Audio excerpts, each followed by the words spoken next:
All right, now joining us in studio, a repeat offender. You've seen him on Operation American Dream before. We've gotten to know this guy really well. Craig Candelore, good to have you on the show. Thank you for having me. How you been, man? Good, great. Every time we sit down with you, I feel like the audience doesn't get the full Craig, because before the show, after the show, times I've sat with you at your office, you are full of stories, man.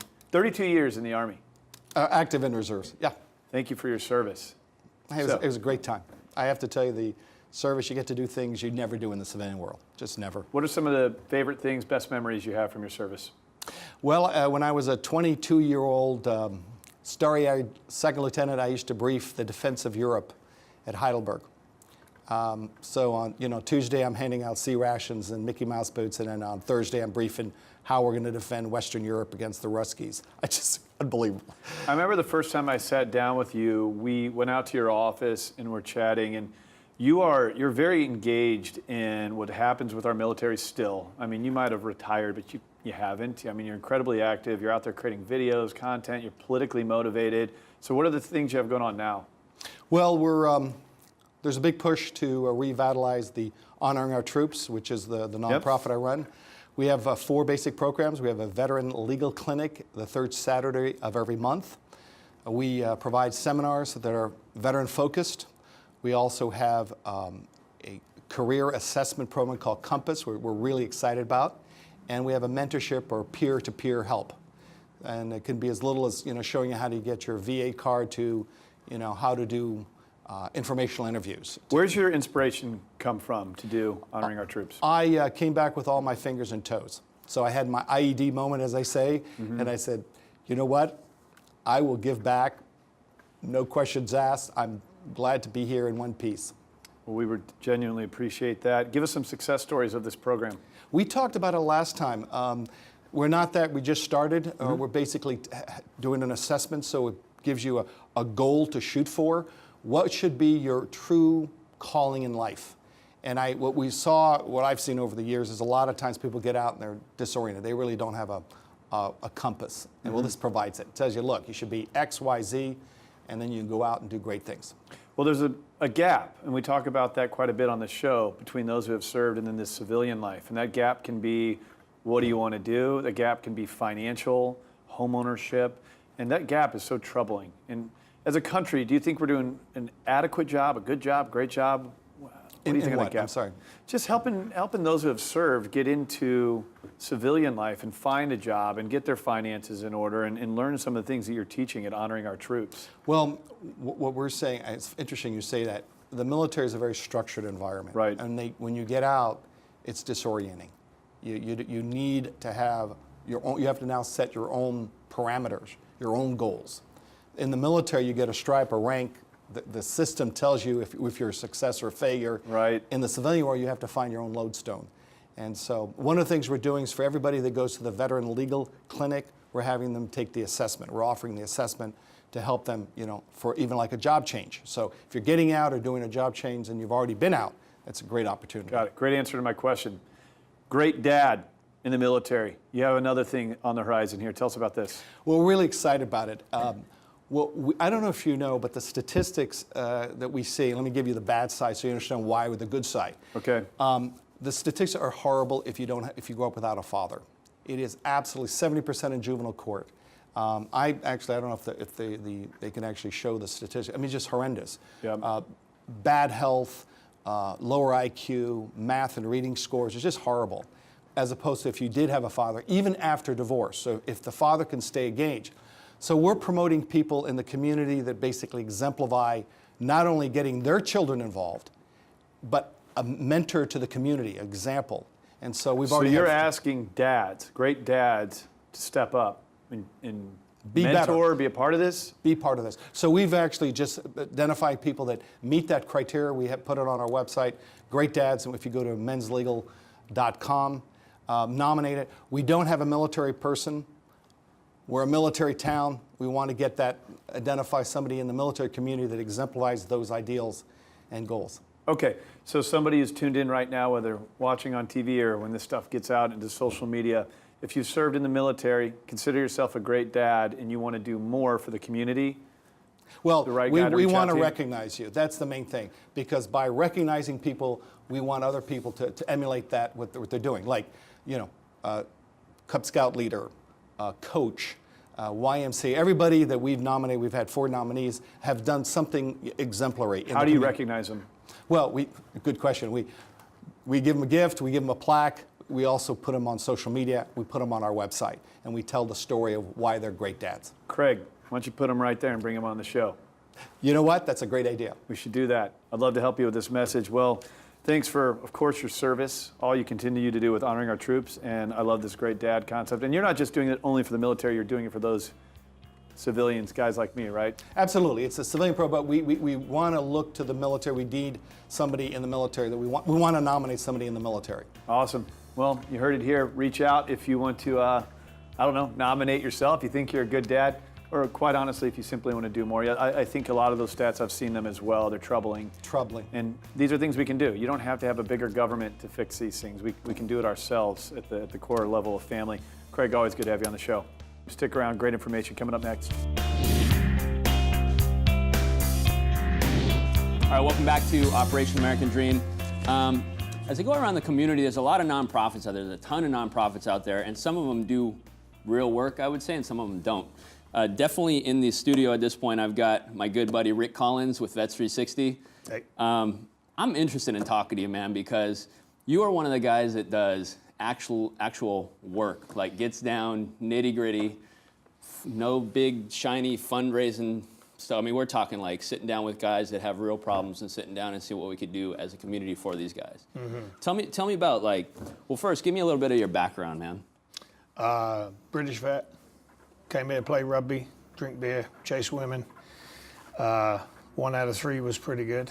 And then 2011, 2 friends of mine killed themselves, both young, combat Marines, both had been civilians for less than a year, both were under the age of 26. And it was right at the time I was really committing myself to veterans issues 100%. So that's where I headed. So you came to the U.S., kind of got around some rough and tumble good guys, drinking beer, chasing women, playing rugby, knocking each other around. Yeah. And then you had this happen with these guys. So is that kind of what started Vets 360? Yeah. It was kind of boom, boom, boom. You know, it was all the moons aligned, and we started in early 2011. I think one thing as we talk once in a while, man.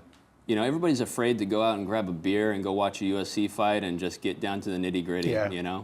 And like go where these guys are and get them in their element. Tell me about some of these guys, man. What are these guys going through? Who are the people that Vets 360 serves, and what do you guys do?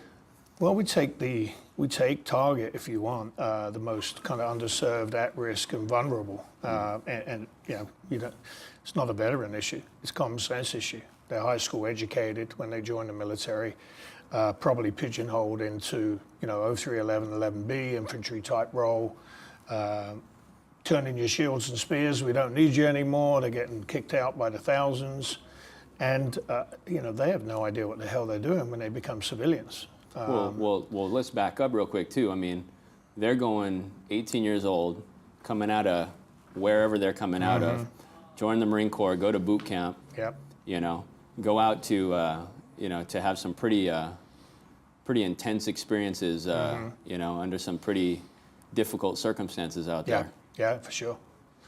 Yeah, and it's since the beginning of the time when the war stopped, we get rid of the grunts, and these young folks, everybody talks about wanting to hire veterans. They're not hiring these veterans. They'll hire your officer corps, your engineers, your pilots, your avionics techs, these skilled veterans. But these young folks are, and if you go back in their history, why did they join in the first place? Maybe they come from broken homes. Maybe they have PTS before they even join the military. And so we take great pride in the fact we target the toughest veterans to help. Yeah. And there's a reality behind like the true word like combat veteran, right?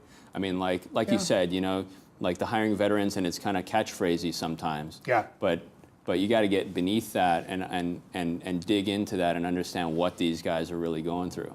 Yeah, and everybody, you know, the media, I mean, there's some of the things in the media and even some of the things in the non-profit world, like, you know, we have the 22 thing, 22 push-ups, 20, people just don't get it. You know, how is talking about 22 suicides a day benefiting that young man over there who is maybe a day away from killing himself? It's not a real number. You know, they talk about 22 suicides a day. It's not 22 suicides as a result of PTS. Right. The vast majority of those were Vietnam vets. And also, that's a VA number. And most of today's vets, in fact, just about every vet I've ever dealt with, they don't register with the VA. So what do these guys? So what does Vet 360 do? What do they really need? If you drilled it down to you know. Yeah. Well, the first thing we do is, you know, we build a bit of trust in them. You know, we talk their language, we cuss when we need to, we drink beer when we need to, and we earn their trust. And we take the time and trouble to listen versus telling them what their problems are. We're not invasive. We don't steam in there saying, have you got PTSD? Do you have a drinking problem? Are you angry? We build that rapport with them and we find out what's going on. And often it's a simple case of needing a bit of direction. Some cases it's more advanced and we really need to get, you know, medical professionals or treatment involved.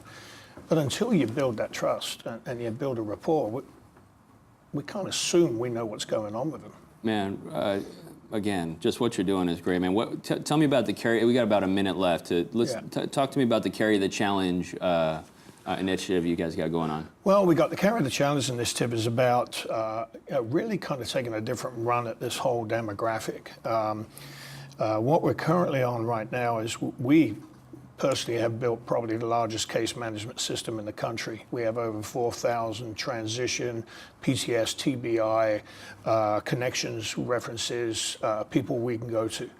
The next step we're building is a Carry Challenge First Responder program where we want to reach out to veterans who've struggled with transition and struggled with PTS, and we're going to educate them on how to support the people we engage. I can't do what I do 1,000 times a month. I don't have the resources, so I got to get the boots on the ground. And we'll train these first responders in basic tools that, again, these young vets don't get. Career assessment, fiscal responsibility, likability and mindfulness, and resiliency training. So we train the first responders, they train the people we engage, then we get to connect them. There is no shortage of support in this country. Everybody's down on the VA, but the support is there. We're just not connecting the people that need that support. Kind of like a sea of goodwill sometimes that just is really hard to navigate. And they drown in it if they try it themselves. But I know how to navigate it, and I need to get 1,000 people who just like me who know how to navigate it so we can help them. Well, I say it all the time to people in my industry, but you know, if you live in San Diego and if you operate in San Diego, you don't have the choice of whether to know how to deal with veterans and veterans issues. You have an obligation to know, and so carrythechallenge.org. If anybody's interested in Vets 360, what's Vets 360? We'll run Vets 360's vets360.org, is that right? Yeah, we've kind of rebranded a bit to Carry the Challenge because we want to challenge people to get involved. So carrythechallenge.org, carry the challenge spelled out.org if you want to get involved. Thanks so much for coming in, man. My pleasure. We'll be right back with more Operation American Dream. In studio is Mark West. Mark West served in the Navy. He is let me get your position right here. You're the chairman with the Surfrider Foundation. You're also running for city council. So you got a lot on your plate. I do. I'm a busy man, but I love it. You know. And in your spare time, you box dogs. Yes, I do. Yeah, he's mentioning I have a little black eye for my dog hit me in the face. But yeah, I'm the. You know, I have many hats that I wear, but one of the hats is that I'm the chair of Surfrider San Diego. I thoroughly enjoy that. We are a nonprofit that works for the protection of the ocean waves and beaches through a powerful activist network. We are about a $250,000 nonprofit here in San Diego, and we talk all about ocean. That's awesome, man. You didn't think I was going to let you off the hook with the black? No, I didn't. You shouldn't have. You shouldn't have. It's man. perfect. It's perfect. I used to train in Muay Thai. You can appreciate a good shiner. I couldn't believe it. I was like, oh, this is gonna. I'm sure your wife is like, you're going on TV Yes. and you have a black eye that was given to you by our golden doodle. She actually said it's perfect. She said, Mark, it's so you that you've got a black eye that it makes it completely. Come on, man, you're a Navy guy. Of course you have a black eye. Exactly. Thank you for your service. Tell us a little bit about it. 24 years? Sure. I joined the Navy in 1987 from Denver, Colorado. I was one of those guys who needed to join the Navy because I needed a little grow up. Okay. And enlisted in the Navy, and they were nice enough to send me to the University of Colorado after about 5 years and got my undergraduate degree. And then I went through my naval career as many different ships, and I ended up making the rank of lieutenant commander. They sent me to get my master's degree and all kinds of different things, and retired in 2011. And it was a great ride. The Navy was everything I wanted and everything I needed to really make me become a better person and a better human being. You don't sound retired at all from your resume here. Oh, thank you very much. Hey, yeah, I look at, yeah, sure, I'm retired from the Navy, but it's really, the great thing about the Navy and getting a retirement like that is that I have a total new lease on another life. I've got, I feel great in my life. I feel very good about what I'm in good shape. So I'm moving forward to do more things. And it's really, this is my second career or my second chance, and I'm taking advantage of it. So for somebody who served for 24 years, do you find there to be challenges when you get out of that service, you technically retire? I mean, is there a little bit of a gap there? There is. In many ways, it's great that you asked that because I wanted to kind of reinvent myself, and that's why I got involved with nonprofits. Not very many guys who are, especially an environmental nonprofit. A lot of guys come in, they start some veteran nonprofits, but I really wanted to go and give my life to some things that I really felt very important, so the environment. And so I really reinvented myself and tried to do it in a different way. So there was a little time where I was struggling, to say the least. I wasn't struggling because I needed to make money or anything. It was just because I was trying to find my identity. So it's funny. We just had a conversation the other day, athlete, that competitive, retiring at 36, and lost on what he wants to do next. And that's kind of where my question stemmed from. You have all this service, and it's like, and you committed yourself and your life, and now what are you going to do? And what you're doing is awesome. So you're involved with the charity. You're running for city council. Yep. I want to start on the charity front first. Imperial Beach is where you're running for city council. Tell us about your charity and how it all ties in. So it's very interesting. I'm going to tell you a story how I got involved with Surfrider San Diego. I was in 2007. I moved from North Park down to Imperial Beach, and we had a great home in North Park, nice little craftsman home. But I love surfing. So I'm in the water one day, and I get all these. I'm looking around, and there's like all this brown water around me, and I'm like, "Is this an IB?" This is an Imperial Beach. Okay. And it's like. It's terrible. I mean, I could smell it. I'm like, this looks like terrible. So I get out of the water, and the lifeguards go, yeah, we had a sewage spill. Well, that's very typical down in Imperial Beach, and it's because we have this cross-border pollution going on. So I said, hey, this is something that I want to get involved with because it's affecting my home, it's affecting my property values, it's affecting my health and all those things. So I literally got involved. I called Surfrider that day, and the next thing I know, I'm working on their No Border Sewage campaign, which is actually a trans-boundary stuff. And I would have to think this also translates over to what you're running for with City Council. It is. So let me ask you some questions.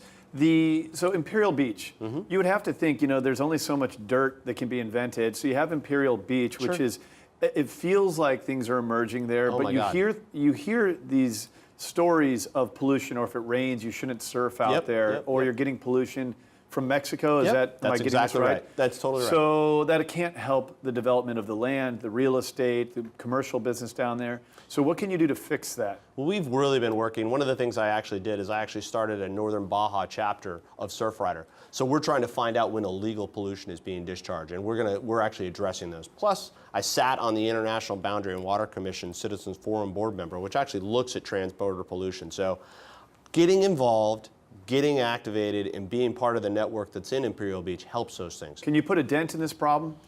It's going to be a challenge. Is it a big one? Yeah, but we've done some good things. I have accomplished, and while I was a Citizens Forum board member, we passed Minute 320, which really addressed a lot of those transboundary issues only in Tijuana and in San Diego and Imperial Beach. So we did do some good things. There's a lot more work to be done. It's not, hey, we've solved this today. It's going to be a time process. But Imperial Beach is really doing great. It's a great community that's a lot of fun to be in. Well, you don't sound like a stranger to hard work. No, God, no. Or putting up a fight. Oh, yeah. Just don't bring any dogs. That's all I'm saying. So now we're running a little bit low on time, but Politics? Yep. You're ready for politics? I am. Have you been watching the national news? Who hasn't been? I mean, it's hard not to. You're ready for this? I am. I've always been civically engaged, and I think that politics is really my next step. So I'm super November's excited. your election, correct? Yep. November, get out and vote. Come see me, and I am Imperial Beach City Council, and it's mark4ib.com. If you win, what do you do day one?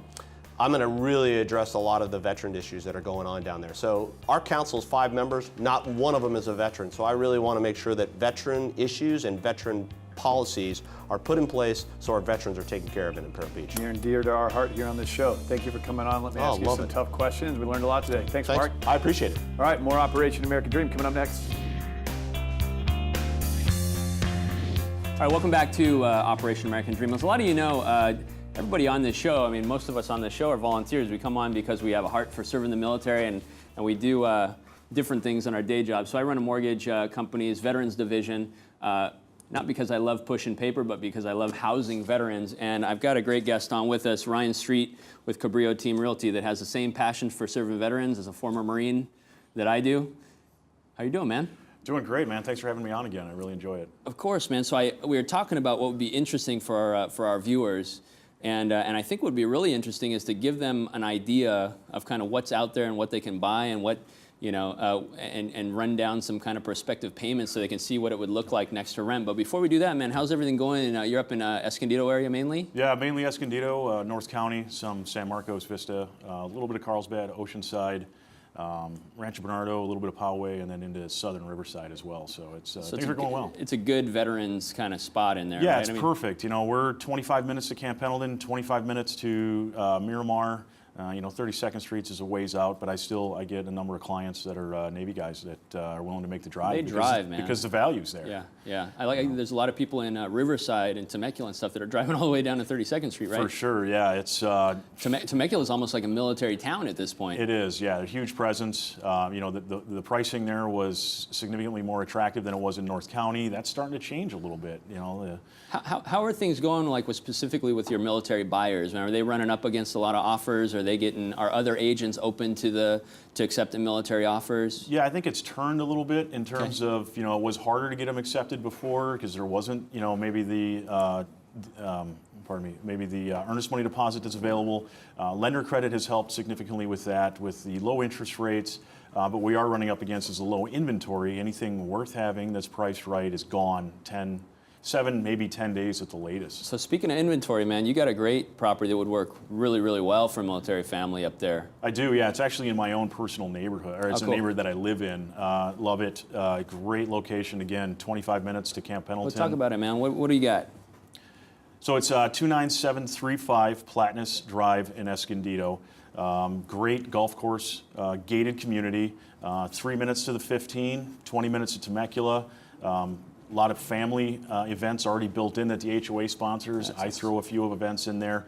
Community pool, really almost like a Midwestern feel for where the neighbors care. Everybody's looking out for you. The kids can run the neighborhood without any fear, and we're the best value, or at least North County in that area. Northeast County is the best value. So great spot near the 15, kind of Escondido area, straight shot to Pendleton's. Yep, North Escondido. So we have Valley Center Schools, Bonsall School District, which is one of the most desirable in North County, is available as well if the parents are willing and able to drive the kids to school. And if you had to shoot down the 15, you could. If you had to shoot up the 15, you could. If you had to shoot out the 78, you could. I mean, it's right there. Yeah, and the value's there for now. And the reason why I kind of push it so hard is I live there, and B, there's a number of developments coming. The one knock on this area is you have 12-minute drive to shopping. Some people don't mind. A lot of people kind of mind, but there's 4 or 5 different developments that are already passed and or pending. Well, what's the price point too? $450. Good Lord. Yeah. $450 for how many bedrooms? How many 3 baths? bed, 2 bath, 2.5 bath, 1,582 square foot, gorgeous rear mountain views, no neighbors behind you. So Marine Corps sergeant and family, Absolutely. Marine Corps corporal sergeant and a family. If you got a couple of, so I mean, I was looking at numbers on this, and if what would rents go in that area? There's one that hit the market just this week for $2,800. So rents for $2,800 on a VA loan, you'd be able to do 0 down, you'd be able to do no mortgage insurance, and you'd probably be able to negotiate closing costs paid if you had to. Yeah, if we came in high enough, you could get some help from Get the the seller. seller pay the closing costs, and then your payments right around $2,500 a month. Yeah, tack on HOA, you're at 26. So after tax benefits, after principal pay down, after appreciation, I mean, good Lord. I just ran this for another client. Tax benefits for single income on a price point home at 450 is the swing is $8,750 to the buyer's benefit. So we may have already we're going to run some pictures of the property and some, but the address again was 29735 Platinus Drive. Platinus Drive, man. So what else is going on, man? What else is new at Cabrillo team? What are you guys up to? You know, we moved into our new office. It's a historic building. It's 150 years old in downtown Escondido, old Escondido. You know, just grinding it out, trying to do the right thing every day and make. I gotta get one piece of advice from you, because I always get great advice from you. If you've got a veteran buyer out there and he's kind of starting the search, I mean, what's one good piece of advice, or what's something you're running into that you want to steer them away from, or give me something. So the hardest thing I deal with is the lenders. Specifically to Thank you, man. not lenders as a whole, specifically credit unions. They'll come, you know, I'll run into a guy that either knows me already or I run into him somewhere, there was a referral. They want to use credit unions that they're familiar with, Navy Fed, USAA. There's a fierce loyalty to USAA and Navy Fed in the military incredible community. loyalty. And with a lot of stuff with banking and with insurance and stuff, they're pretty good.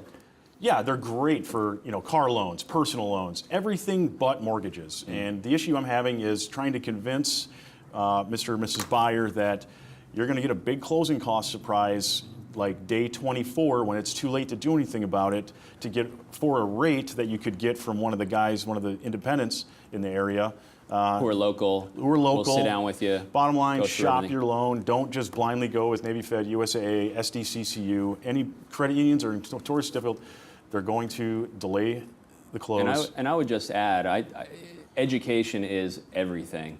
So get educated, you'll have peace of mind. So get educated not just on what you qualify for. Sometimes when you go into the bank, they'll say, hey, thanks for your docs, here's what you qualify for. Get educated on why you qualify for what you qualify for and how the process works, and it'll make it a lot better for you. Ryan, thanks so much, man. I appreciate it. Guys, check out Ryan at CabrilloTeam.com, Ryan Street, and check out his listing, man. $450, $2,500 a month, around approximately, lower than rent. Lower than BAH. Lower than BAH and rent. And if you've got BAH, $2,500 over 3 years is $90,000 that just goes to waste. Go buy a house. All right, we'll be right back with more Operation American Dream. All right, so that's all for today. Biggest takeaway of today. Rick Collins, man, Vets 360. Get down, get dirty, take care Was of that people. our first bleep out of Operation American Dream? Second. We may Two. have just cut the F-bomb all out altogether on the first one. If you want to engage in the show, follow the show. Go to OperationAmericanDream.tv. Follow us on social media. And don't forget, next week, 10:30 a.m., right here on Channel 4. Have a great weekend, and thank you for your service.